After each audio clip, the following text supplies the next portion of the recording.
Hello family, welcome back to my channel and good morning. তো সকালে দেখো মাছ বিক্রি করতে এসেছে, আর অনেক রকম মাছ আছে এখানে। তো রুই, মৃগেল, তারপরে আরও সব আছে, কালবোস টালবোস, চিংড়ি ছিল, ব্যাগে অনেক রকম মাছ আছে।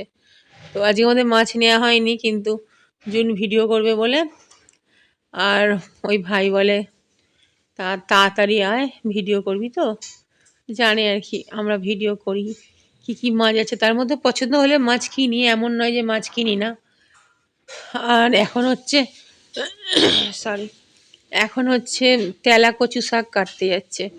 তেলা কচু শাক অ্যাকচুয়ালি জংলি শাক, আর জংলি শাক বলতে খেতে খুব ভালো লাগে। আর যখন শরীর খারাপ করে না কারোর, তখন তার মুখটা ছেড়ে যায় যদি তেলা কচু শাকের তরকারি খাওয়া হয়। তো আমার ঠাকুমা যখন বেঁচে ছিল না, তখন তেলাকচু শাকের খুব তরকারি করা হতো। ঠাকুমা বলতো যা তুলে নিয়ে আয়। তেলাকচু শাক বলতে বুঝতে পারছো, সেই ওর ফলগুলো না, সরি, ওর ওর ফলগুলো সেই কুঁদরোয়ের মতো হয়, টিয়া পাখিতে খায়, জানো তো। অনেকটা অনেকটা না, পুরোটাই দেখতে কুঁদরোয়ের মতো। আমি অনেক মানুষকেও খেতে দেখেছি, কিন্তু আমরা খাই না গো। আমরা ওই ফল, মানে ফলটা খাই না, শাকটা খাই। এইখানটায় হয়েছিল, এই হলুদ গাছের পাশে। তো মা ওই জন্য বললো যে এইখান থেকে তুলে নিয়ে চলে, নরম নরম হয়েছে। তারপরে এখন দেখছি এই জায়গাটায় নেই, তো ওরা ওই জন্য খোঁজাখুঁজি করছিল, লাস্ট পর্যন্ত এক জায়গায় দেখতে পেয়েছে। এটা আমার বড় মাদের গোয়েলে। গোয়েলে সব থেকে পবিত্র জায়গা, জানো তো। গোয়েলে হচ্ছে সব থেকে পবিত্র জায়গা। তো বড় মাদের গোয়েলের পাশেতেই আর কি, এটাও জবা বাগান। আমাদের এখানে এলে না শুধু জবা বাগানেই দেখতে পাবে। আমাদের মানে বাড়ির আশপাশে মানে যা শাক টাক হয়ে থাকে, সেগুলো যদি ঠিকঠাকভাবে তুলে রান্না করা যায়, তাহলে আমার মনে হয় শাক আর কিনতে লাগবে না কাউকে। তো অনেক শাক আছে যেগুলো কেউ জানেই না যেগুলো খাওয়া যায় বলে। যাই হোক, অল্প করেই মানে তোলা হয়েছিল অনেকটা। এই বৌদি তুলে দিয়েছিল, কিন্তু নরম নরম নিতে হয় তো। তো আর এতে না একটু ডাল বড়া দিতে হয়, ডালকে বেটে বড়া করে এই শাকের তরকারিতে দিতে হয়। আমার ঠাকুমা বলতো একটু ডাল ভিজিয়ে দে, খেসার ডাল।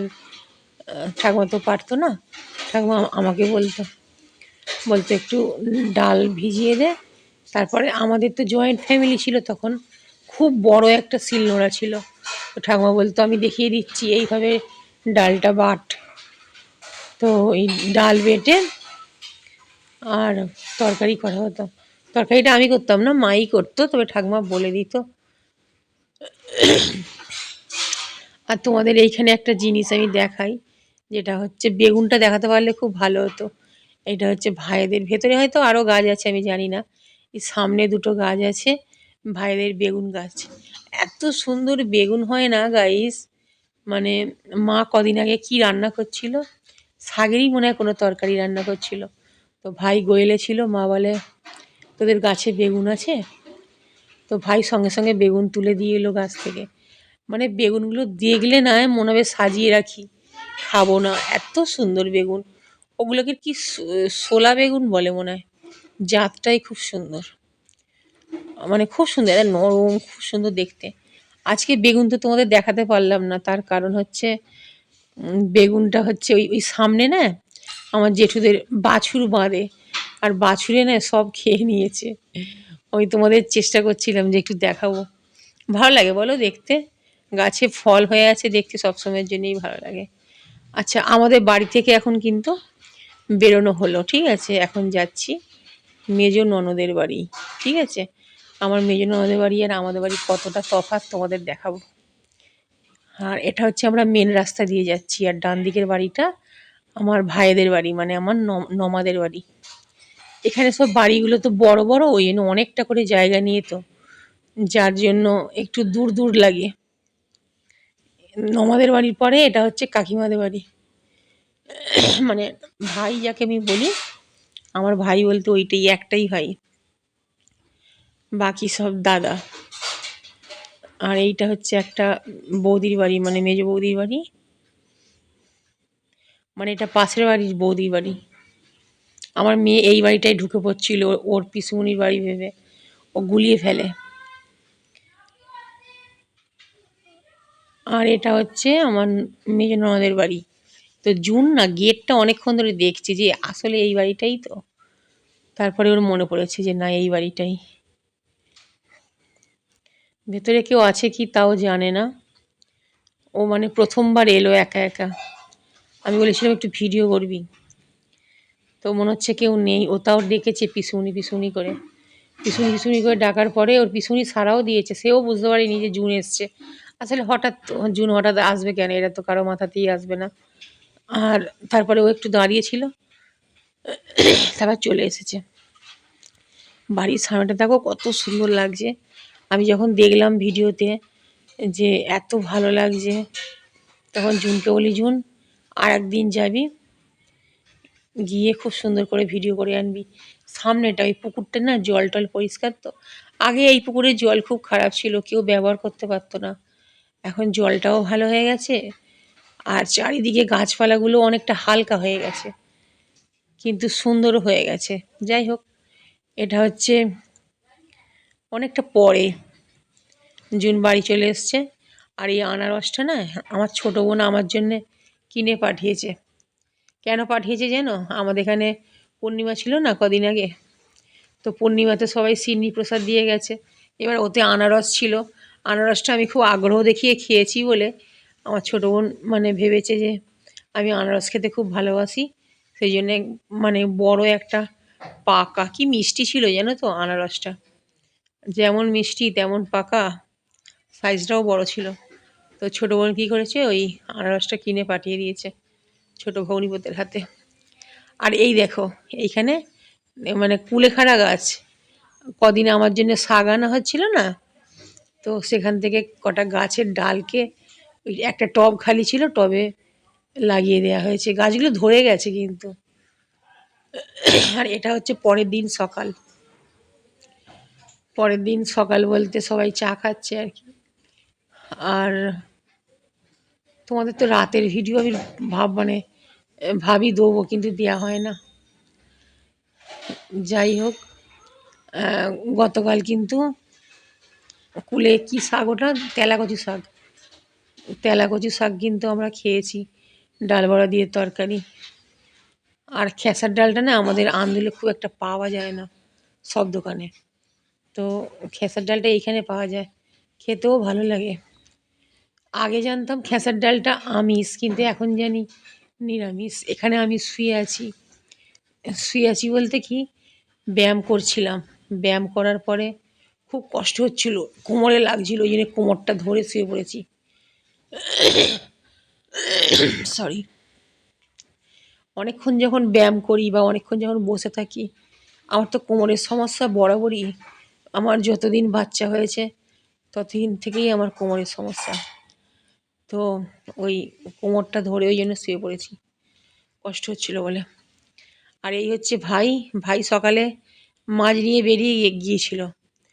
আজকে সব মাছ কিন্তু বিক্রি হয়নি, তো জানে আর কি যে আমি একটু মাছ কেনার আমার নেশা আছে, তো ওই জন্য বলছে দিদি তুমি মাছ নেবে এসো।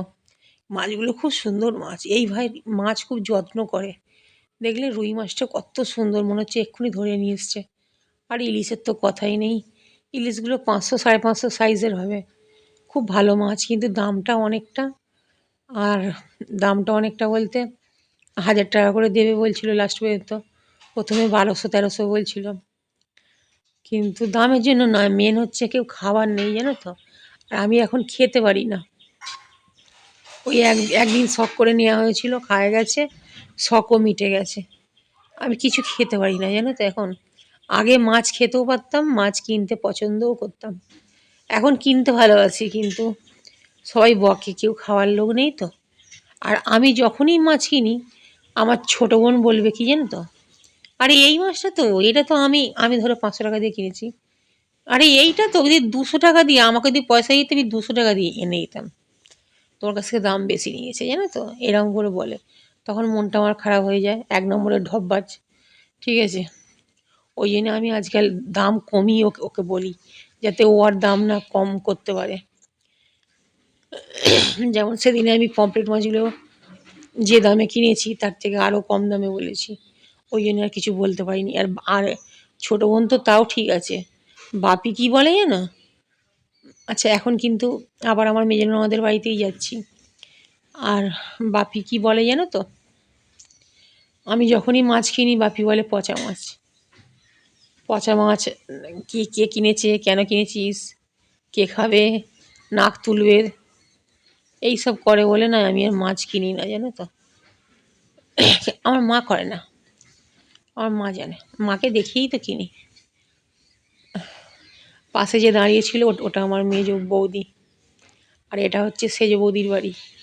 এইবারে বলি সেজ বৌদি বলতে পাশের বাড়ির, ঠিক আছে, আমার নিজের জেঠু নয়, পাশের বাড়ির বৌদি।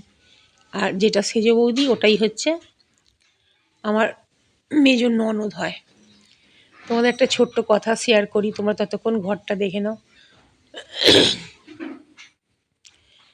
যখন মানে আমাদের সঙ্গে তো অনেক দিন মানে ঝগড়া ছিল, ঝগড়া বলতে কথা ছিল না, তো সেই জন্য এখন ভাবি জুন যে ভালোবাসাটা, আমি ঠিক গুছিয়ে হয়তো তোমাদের বলতে পারছি না, জুন যে ভালোবাসাটা এখন ওর পিসুমণিদের কাছ থেকে পাচ্ছে, সেটা হয়তো আরও আগে থেকে পেতে পারতো, আমার জন্যই হয়তো পাইনি। তো যেটা আমার খুব খারাপ লাগছে এখন। আর আমি এটাও জানতাম না যে আমার ননদরা আমাকে এত ভালোবাসে। মানুষ যখন বিপদে পড়ে তখনই বোঝা যায় যে কে আপন কে পর। এটা আমি সবসময় তোমাদের বলি, কারণ আমার আমার ছোটো ননদের সঙ্গে না আমার সম্পর্কটা ছিল সাপে লেউলে, পুরো সাপে লেউলে। কিন্তু যখন আমার শরীর খারাপের গল্প আমি করি, আমার ছোটো ননদ যখন সব শোনে, আমার ছোটো ননদ যখন সব শোনে, আমার ছোটো ননদ ফোনে এত কাঁদছে গাইস, মানে ওকে দেখলে মনে হবে না ও একটু না মানে শক্ত টাইপের, কিন্তু ওর মধ্যেও যে এত নরম মন আছে আমি জানতাম না। মানে আমার ৩ ননদের থেকে সবথেকে বেশি আমাকে ভালোবাসে যেটা আমার মনে হলো, সেটা হচ্ছে ছোটো, তারপরে মেজো। কারণ কোনো বৌদির জন্য, বিশেষ করে আমাদের সঙ্গে আমার সঙ্গে সম্পর্ক ভালো ছিল না, তারপরেও ওর এত দুঃখ এত কান্না আমাকে এই এই অবস্থায় দেখে, মানে আমি খুব লাকি মনে করছি নিজেকে। শরীর খারাপটা হয়েছে এটা ঠিক কথা, খুবই খারাপ জিনিস হয়েছে, কিন্তু শরীর খারাপটা না হলে আমি তো এত মানুষ চিনতে পারতাম না, জানতেই পারতাম না যে আমাকে কে ভালোবাসে কে ভালোবাসে না। আমার এখন খুব মানে আমি খুব মিস করছি কী জানো তো, যে এই এই এই যে জিনিসটা, এটা আরও আগে, এই জিনিসটা বলতে এই যে ভালোবাসাটা, এটা যদি অনেকগুলো বছর তো কেটে গেছে, যদি এটা আরও আগে থেকে আমরা পেতাম, আমার মেয়ে বা আমি, খুব ভালো হতো। চলো গাইস, আজকের মতো বাই, থ্যাংকস ফর ওয়াচিং।